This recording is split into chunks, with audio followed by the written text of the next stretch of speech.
दोस्तों कहीं ना कहीं जब मनीष कश्यप ने इस देश के भ्रष्टाचारियों के खिलाफ और बिहार में हो रहे अत्याचार के खिलाफ जब आवाज उठाया था तो उस पे एनएसए लगाकर दबा दिया गया था। फिर एक बार जो सच थी उसको जेल के सलाखों के पीछे ढकेल दिया गया था और एनएसए झूठा आरोप लाद कर, जैसा कि बिहारी मजदूरों के ऊपर प्रताड़ना का आरोप लगा था,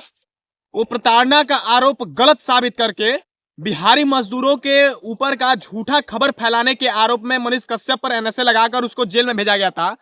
ठीक उसी प्रकार आपने देखा होगा कि किलकारी हॉस्पिटल कस्या यानी कि डॉक्टर कमलेश वर्मा के द्वारा जो मरीजों को मारने पीटने की तमाम ऐसी घटनाएं सामने आती हैं। कभी बंदूक की पट से मारता हुआ नजर आता है तो कभी मरीज के परिजन को हाकी से पीटते नजर आता है, तो कभी बच्चों को जहरीली दवा देकर मारने का आरोप उस पर लगता हुआ नजर आता है। लेकिन कहीं ना कहीं इन्हीं सब मामलों को लेकर जब हम कुछ विगत दिनों में गए थे उसके पास जानकारी हासिल करने के लिए, तो कहता है कि मैंने प्रशासन को खरीद लिया है, प्रशासन को पैसे देता हूं और पत्रकारों को कहता है कि का उखाड़ ले। जिसके बाद उस पे हरीश सिंह, जिनका आरोप आया था कि उनको मारा पीटा गया था किलकारी हॉस्पिटल डॉक्टर कमलेश वर्मा के द्वारा, जिसके बाद उस पर एफआईआर दर्ज हुई थी और मेरे द्वारा उसका वीडियो भी आप लोगों के बीच रखा गया था सोशल मीडिया के माध्यम से। लेकिन कहीं ना कहीं आज उसको बीते हुए 10 दिन हो गए हैं और फिर मनीष कश्यप के बाद इस आकाश मिश्रा पर, जो कि मैं पूर्वांचल भारत का संपादक हूं, और आज मुझ पर लीगल नोटिस उसके वकील कोई अक्रम श्रीवास्तव है उनके द्वारा आज मेरे घर पर भेजा जाता है और मुझे फिर से मनीष कश्यप की तरफ फंसाने का प्रयास किया जा रहा है। कहीं ना कहीं दोस्तों बार बार जब सच को दबाने का यह प्रयास होता है तो हम जैसे पत्रकारों की छवि धूमिल करने के लिए कोशिश की जाती है। आज जो कमलेश वर्मा अपने आप को सच का साथी कह रहा है, हम पे यह आरोप लगा रहा है कि मेरी व्यक्तिगत छवि को धूमिल करने का प्रयास किया जा रहा है। कहीं ना कहीं उसकी छवि से आज पूरा कुशीनगर जनपद और पूरा देश वाकिफ है कि आए दिन हर 10 दिन पे बीते दिन नहीं बीतता है उस पर कोई ना कोई आरोप सामने लगते हुए नजर आते हैं। कभी बंदूक की पट से मारा जाता है तो कभी बंदूक की गोली से बंदूक के पट से मारा जाता है तो कभी हाथी से मारा जाता है। जब हम उसका सच दिखाते हैं तो हम जैसे पत्रकारों पर लीगल नोटिस भेजकर हम पर झूठा एफआईआर कर वो हमें दबाने की कोशिश करता है। कहीं ना कहीं जो प्रशासन है, जो आजकल की सत्ता है, जो आजकल की कानून है, आखिर में ऐसे डॉक्टरों पर कार्रवाई क्यों नहीं करती है? और जब हम जैसे पत्रकार उस पर आवाज उठाते हैं उस अन्याय के खिलाफ, उस अत्याचार के खिलाफ, तो हम पे लीगल नोटिस भेजा जाता है, हमें झूठे आरोपों में फंसाया जाता है और हमें झूठा केसों में दर्ज एफआईआर दर्ज किया जाता है। दोस्तों मैं इसलिए आप सबके सामने आज आया हूं क्योंकि कल सायंकाल पे मेरे घर पे डॉक्टर कमलेश वर्मा यानी कि किलकारी हॉस्पिटल कस्या के जो मुख्य चिकित्सक हैं डॉक्टर कमलेश वर्मा, जो मरीज को हमेशा पीटने के मामले में सामने आते हैं,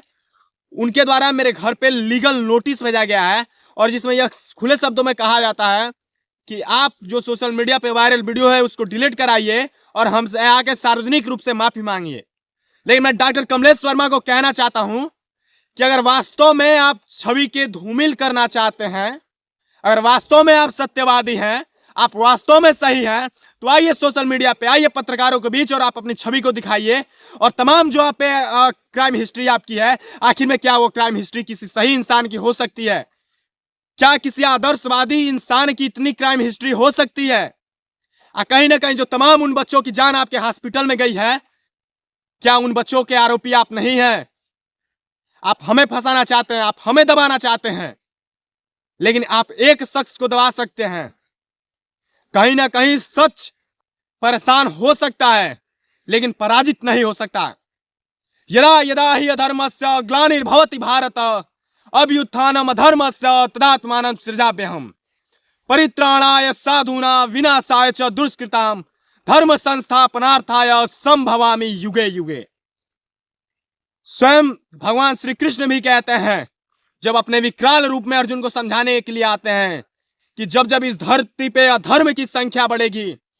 जब जब इस सत्य पर असत्य हावी होगा, तब तो मैं किसी ना किसी रूप में असत्य का सामना करने के लिए इस सत्य रूपी पहाड़ बन के इस असत्य और झूठ के सामने खड़ा रहूंगा। अब वही प्रयास आज मेरे द्वारा किया जा रहा है। जो इस डॉक्टर के द्वारा अत्याचार किया गया था, मरीजों पर मारने पीटने का, और भी तमाम ऐसे अहंकार पैसे की मद में चूर होकर जो हमेशा मरीज के परिजनों के साथ उसका दुर्व्यवहार होता है, उसके खिलाफ एक जंग छेड़ी गई थी, उस जंग को आज कहीं ना कहीं लीगल नोटिस के माध्यम से हमें दबाने का प्रयास किया जा रहा है, जिसमें आप सभी लोगों के साथ की जरूरत है दोस्तों। और मैं इसीलिए आप लोगों के सामने आया हूं कि आप सभी अपने साथ दें इस सोशल मीडिया के माध्यम से, और इस वीडियो को इतना ज्यादा से ज्यादा शेयर करें कि कहीं ना कहीं जिस प्रकार द्वापर में, त्रेता में हमेशा धर्म विजयी होते हुए आया है, इस कलयुग में भी धर्म विजयी हो और ऐसे अत्याचारी और ऐसे अहंकारी रूपी डॉक्टर का विनाश हो। और हम पे जो झूठा आरोप लगाया जा रहा है, लीगल नोटिस भेजा जा रहा है, कहीं ना कहीं यह लीगल नोटिस बंद हो। और हम आप सभी के, हमें प्यार की बहुत जरूरत है, आप सभी के साथ क्या जरूरत है, इसलिए आप लोगों के बीच आया हूं।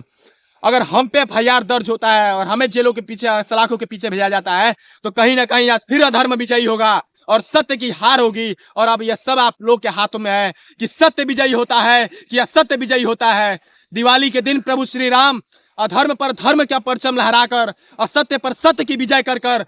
त्रेता अयोध्या लौटे थे। लेकिन इस बार इस राम का क्या होगा? मैं ये तो नहीं कहता कि मैं राम हूं, लेकिन मेरा यह प्रयास रहा है कि मैं राम के पद चिन्हों पे चलूं, राम के आदर्शों का पालन करूं। और जिस प्रकार प्रभु श्री रामचंद्र ने उस युग में अधर्म का नाश किया था, वैसे ही मैं इस कलयुग में अधर्म का नाश करूं। और जिस प्रकार मेरे ऊपर झूठा FIR दर्ज कराया जा रहा है, कहीं ना कहीं मेरी व्यक्तिगत भावनाओं को भी ठेस पहुंचाने का कार्य कर रही है। अगर आप लोग का साथ नहीं मिलेगा तो सच में मेरे हाथ में निराशा के अलावा और कुछ नहीं मिलेगी। दोस्तों, मेरा यह प्रयास है आप लोग से कि आप सभी इस वीडियो के माध्यम से हमें अपना प्यार दें, दुलार दें, कि ऐसे अहंकारी और ऐसे अत्याचारी और ऐसे भ्रष्टाचारी डॉक्टरों और तमाम ऐसे अधिकारियों से मैं लड़ सकूं, आप लोगों की आवाज को सरकार तक पहुंचा सकूं। हमें इस बात की चिंता नहीं है कि मुझ पर FIR दर्ज होगा, मुझे इस बात की चिंता नहीं है कि मुझे सलाखों के पीछे भेजा जाएगा, मुझे जेल जाना पड़ेगा। लेकिन मुझे इस बात की चिंता है कि आज फिर कहीं ना कहीं आज अधर्म विजयी होगा और सत्य विजयी होगा। और कहीं ना कहीं इस सच और गलत के खेल में कहीं फिर से इस बार एक बार और गलत कहीं हावी ना हो जाए, गलत की जीत ना हो जाए। दोस्तों, अभी आप लोगों के हाथ में है। मेरे बड़े भाइयों से, मेरे बड़े माता पिता, मेरे बड़े बुजुर्गों से यह मेरा निवेदन है कि आप लोग के अब हाथों में यह सही और गलत का निर्णय है कि आप गलत को विजयी बनाते हैं या सही को विजयी बनाते हैं। तब तक के लिए जय हिंद, नमस्कार, जय भारत।